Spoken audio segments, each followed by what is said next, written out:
Now, if you haven't heard about Anchor, it's the easiest way to make a podcast. So let me explain. First off, it's free. I'm not joking, you guys. The Anchor app, it is free to use. Second, there's creation tools that allows you to record and edit your podcast right from your phone or computer. Now that's awesome, isn't it? Third, Anchor will distribute your podcast for you so it can be heard everywhere, you guys, on Spotify, Google Podcasts, Apple Podcasts, and so many more platforms. Fourth, you can make money from your podcast with no minimum listenership. Now, is that awesome, you guys, or what? That's just terrific. And finally, it's everything you need to make a podcast in one place. So I have another podcast with Anchor, and I'm just loving Anchor so much. I love it. It's so very easy to use, guys. So why don't you download the free Anchor app today or go to anchor.fm to get started.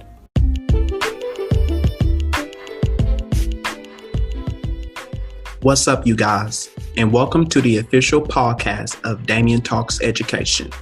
So listen up. I am here to talk about all things education on my podcast. So get prepared for some realness and honesty of education as I walk you down through various of topics that's happening in the education world with some amazing guests, to sharing stories relating to education and so much more, because I got you covered with education. So join me on this journey of education with me.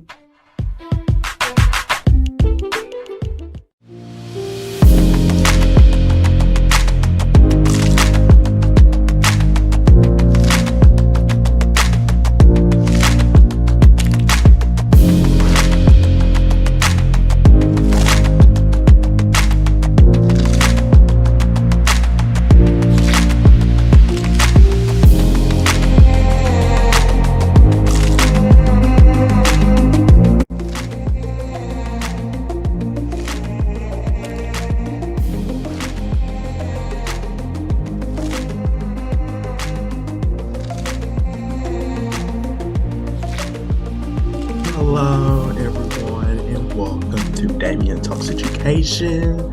Thanks so much for joining me today, you guys. I really do appreciate it. Happy Friday to you all. Happy Friday. We have made it through another week. Yes. Give yourself a hand clap. Give yourself a hands clap.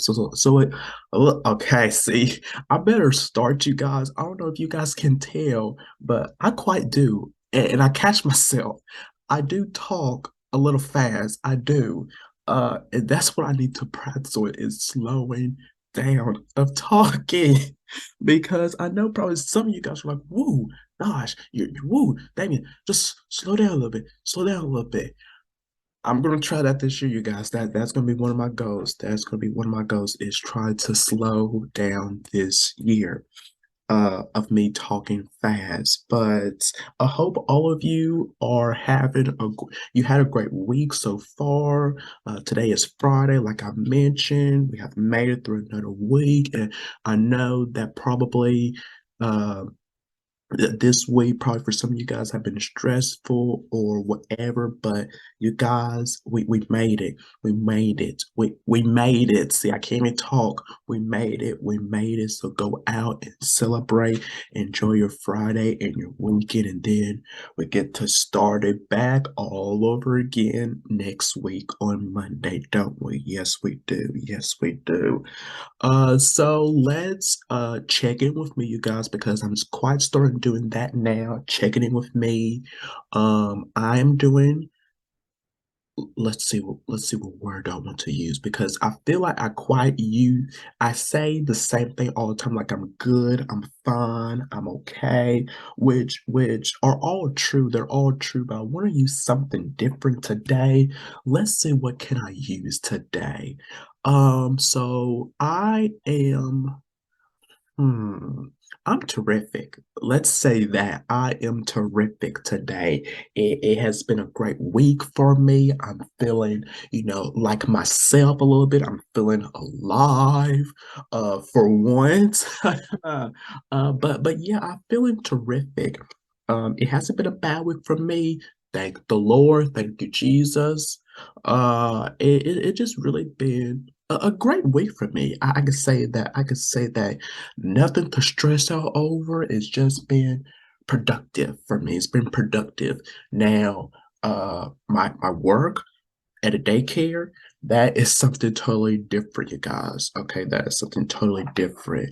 But other than that, it's been wonderful. It's been terrific, terrific, terrific. And one of these days, you guys, I'm gonna sit down and do an episode of talking about my job, of me moving, of me working at daycare. Because as you guys probably was familiar, I was uh substituting back in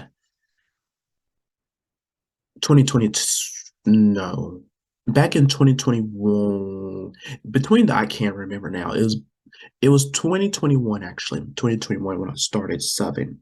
And I transitioned from that to a daycare.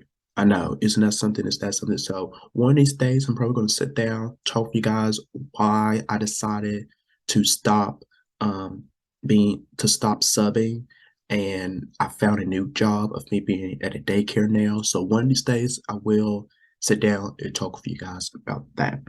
But for now, let's just hop right into the show today. So I wanted to talk with you guys about this. Now, I know this had happened earlier this year, but I wanted to talk with you guys about this, to hear from me. What do I think about this? Which is, you guys probably have heard of, the 6-year-old who shot their teacher, right? Yeah, that to me, I was like, oh my gosh. Oh my gosh. And I really dive deep into that, into the story here, into the research. And I found out now, I hope I get it correctly, but I will talk about it later on as well. But I just want to break down to you guys this, that if y'all familiar with it, the 6-year-old, you guys, had and I'm gonna show you guys a clip in just a few, but I just wanted to say this first before I show the clip. The 6-year-old has a mental disability, mental disorder, or whatever it is, and the parents of that child goes to that child's school every day with that child every day, and it has been telling the school that my child has this and this and this and that, whatever it is, every every time, every day, actually, every day. But the school just ignore it. They just ignore it until one day the child went to school, and apparently the child's parent didn't, go with them. That was just for that one day. And then all this had happened. And I feel like it is not on the parents. Probably some of you guys think of that is the parents' responsibility, it's their fault. I feel no, because they have been telling that school that my child has this and that or whatever. And they just completely ignore it, just like they did when that teacher and several others, you know, reported to the administrator. But what did they did? They just ignore it. They ignore it. So it's the school fault. In my opinion, it's the school fault, not the parents. It's fine if you guys say it is the parents' fault, not the school, or both. It is the parents' fault and the school's fault, whatever it is. But I'm just here to share, what I think of it. Now, I'm gonna actually show you guys a clip. Well, a video. It's about, I don't know how long is it. But it's from my favorite show, The View. They was talking about this, and I wanted to rewatch it back, so I could so I could break it down to you guys of what each of the ladies had to say about this, and we're going to discuss. So let's check it out together.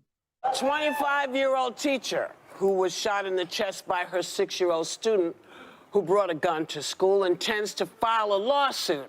And her lawyer laid out a timeline of how many red flags officials ignored that day. Watch this. Abby went to a school administrator, as was protocol, to tell them that the 6-year-old had threatened to beat up another child. Another teacher went to a school administrator. She believes the boy put the gun in his pocket before going outside for recess. The administrator downplayed the report from the teacher and the possibility of a gun, saying, and I quote, "Well, he has little pockets." Wait a minute. Wait a minute. Let me stop that. Are you kidding me? Had little pockets? Please. Please. A third teacher tells administrators of another boy who is crying and fearful that he bravely confesses to his teacher that the perpetrator showed him the gun at recess and threatened to shoot him if he told anybody. A fourth employee who heard about the danger asked the administrator for permission to search the boy. He was denied.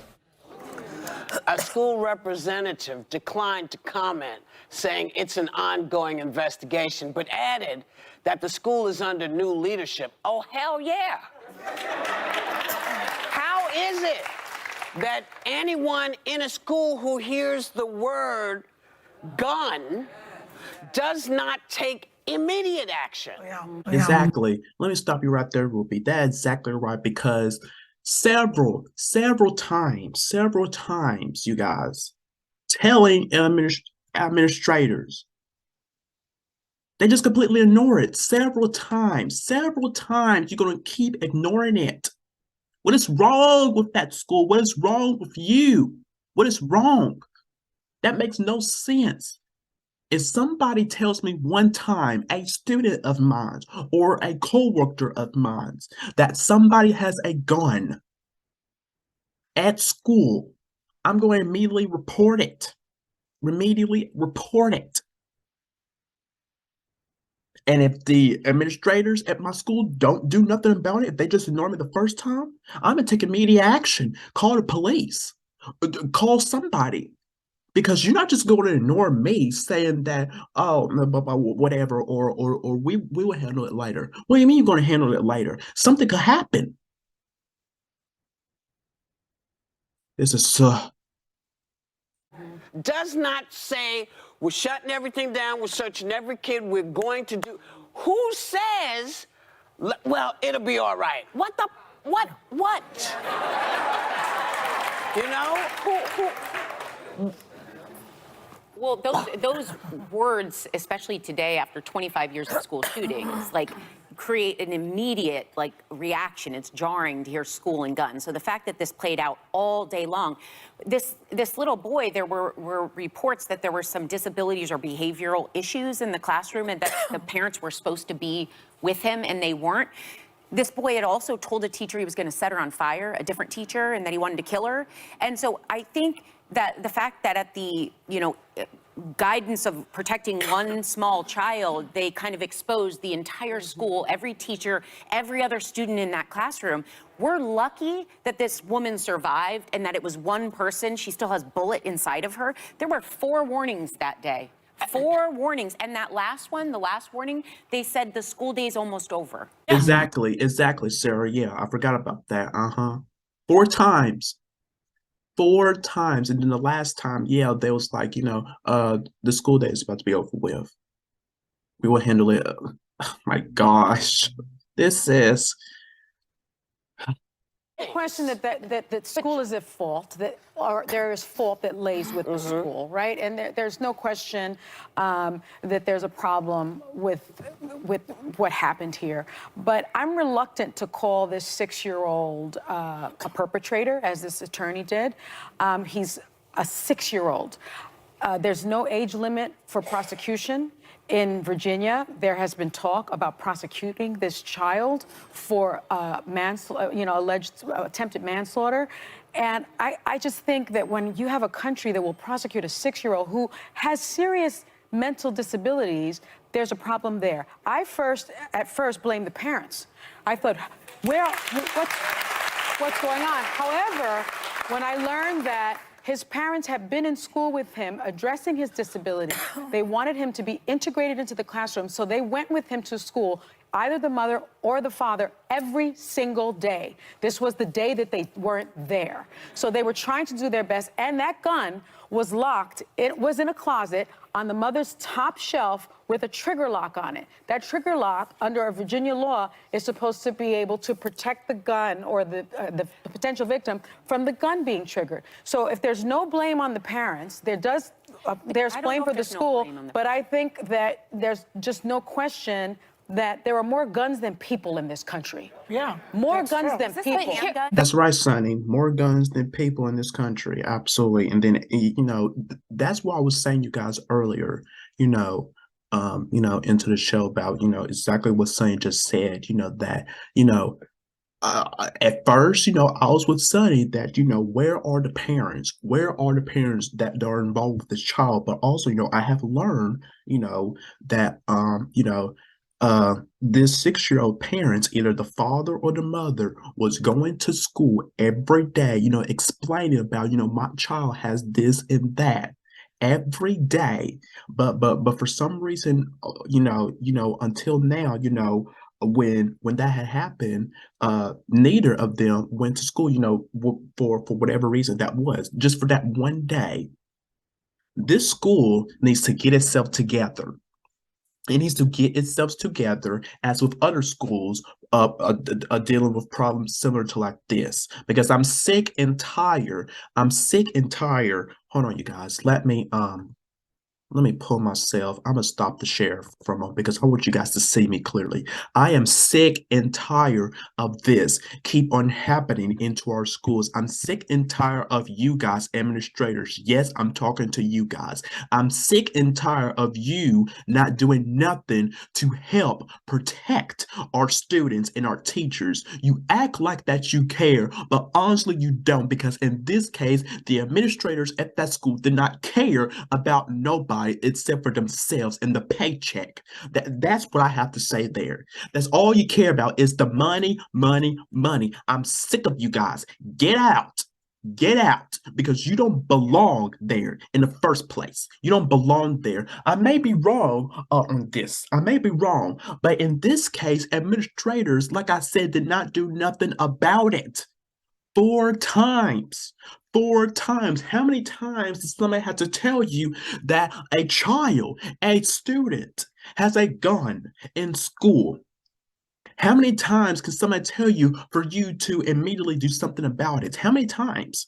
How many times? Because if somebody tells me that for one time, I'm going to believe them and go investigate. I don't need to wait several times after somebody come and tell me and I just keep on ignoring them. What kind of a world are we living in right now? That is why one of the reasons why our students don't feel safe in schools. That is why, because they don't feel seen, they don't feel protected. It's a joke. It is a joke. This. I'm sick of this. I'm honestly sick and tired of this keep happening. And then also, you guys, I'm not gonna play the rest of the video because I could just talk from here. Again, it really sickens me. It really does. And at the time, this probably happened in oh gosh, when did this happen? This happened about this month. Well, no, actually in oh my gosh, in January.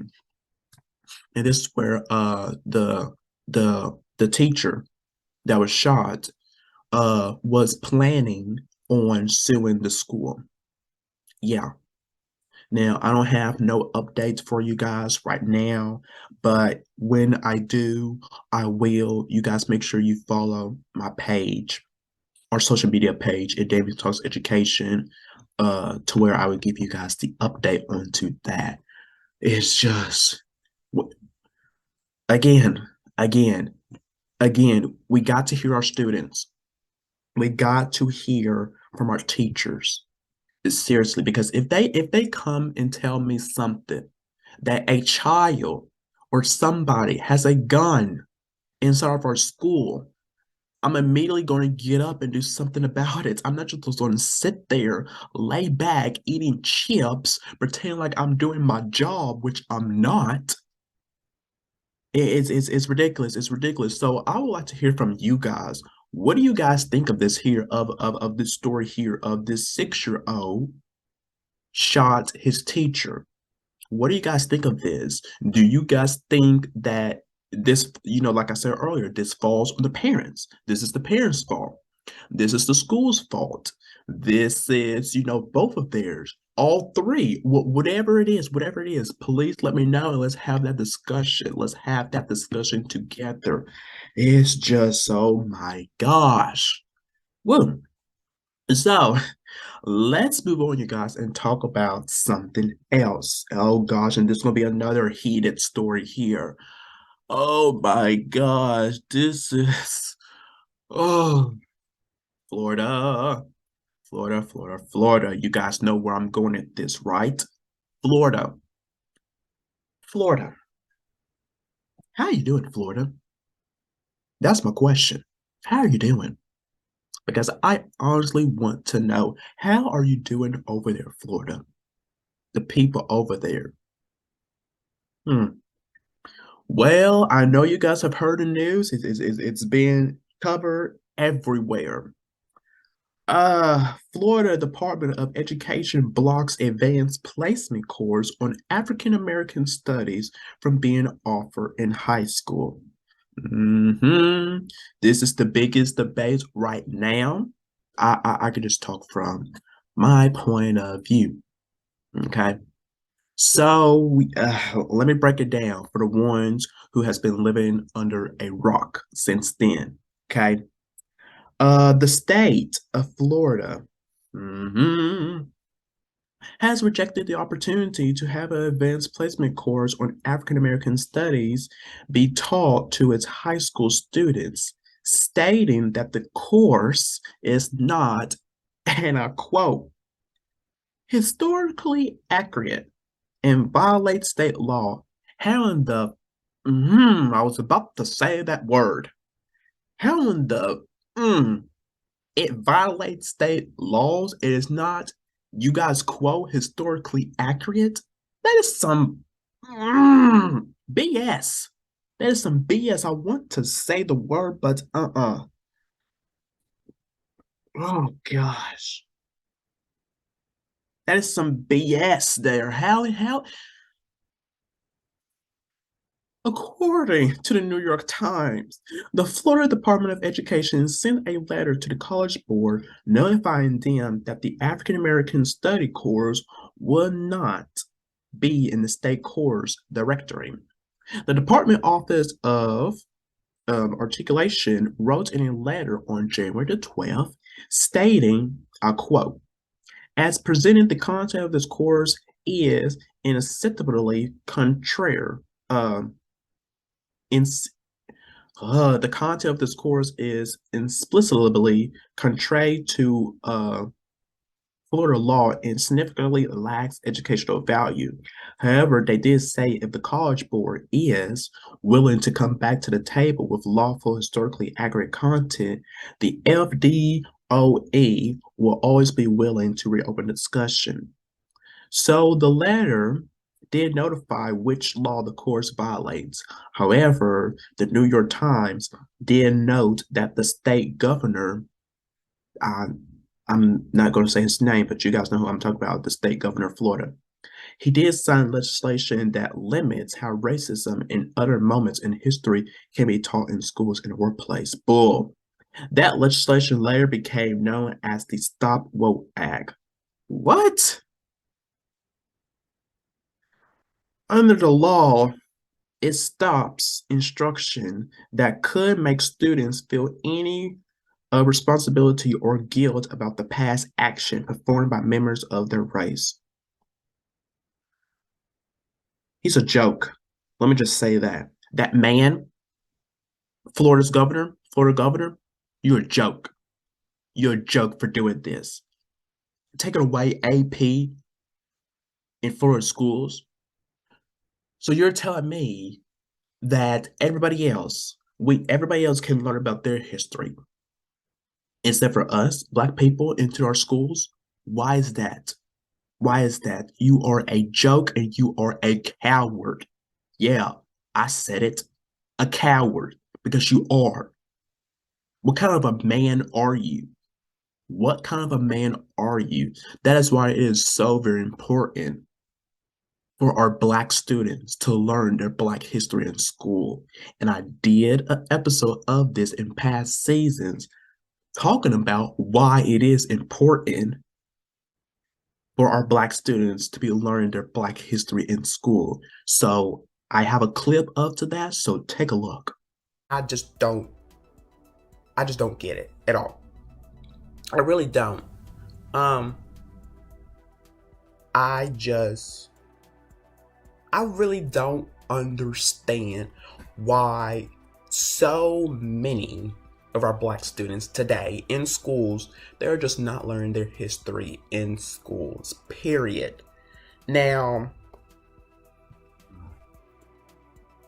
I'm not just talking about just during the month of February, which is Black History Month.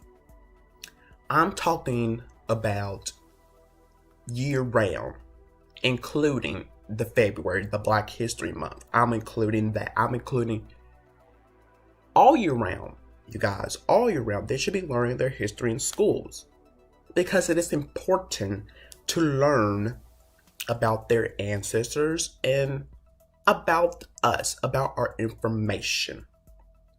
That's what I feel. I truly feel that. Now, I will tell you guys this, that when I was in school, back in middle and high school,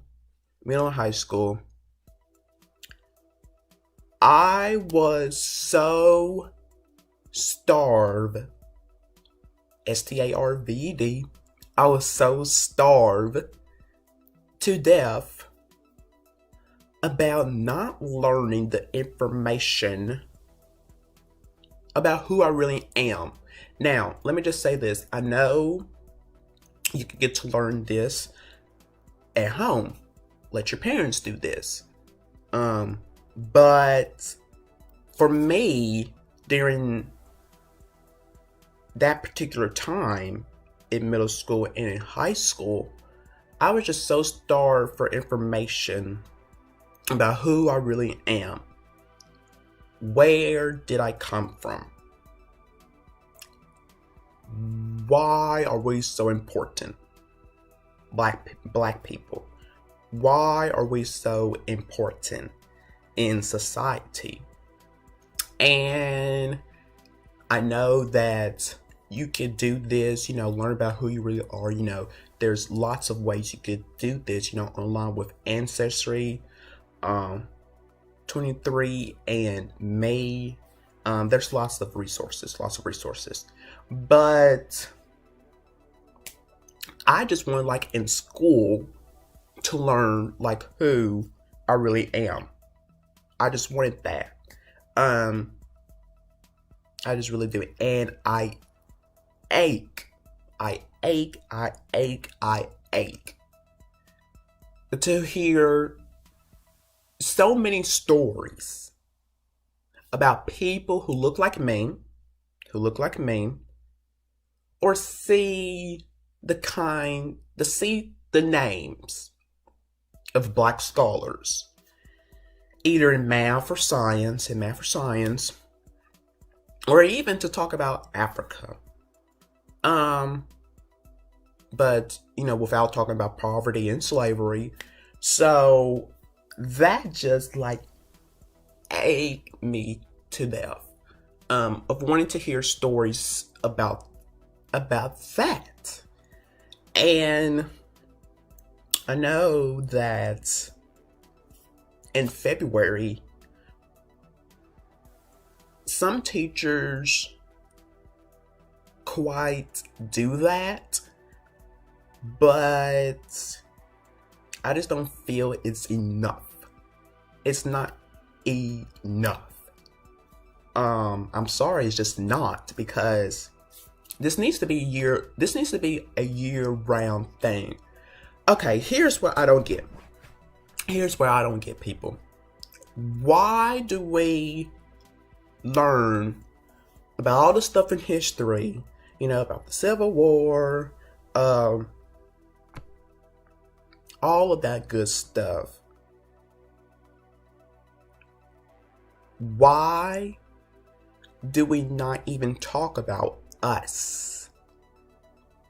I just don't get it. I really don't get it. It's just amazed me, like,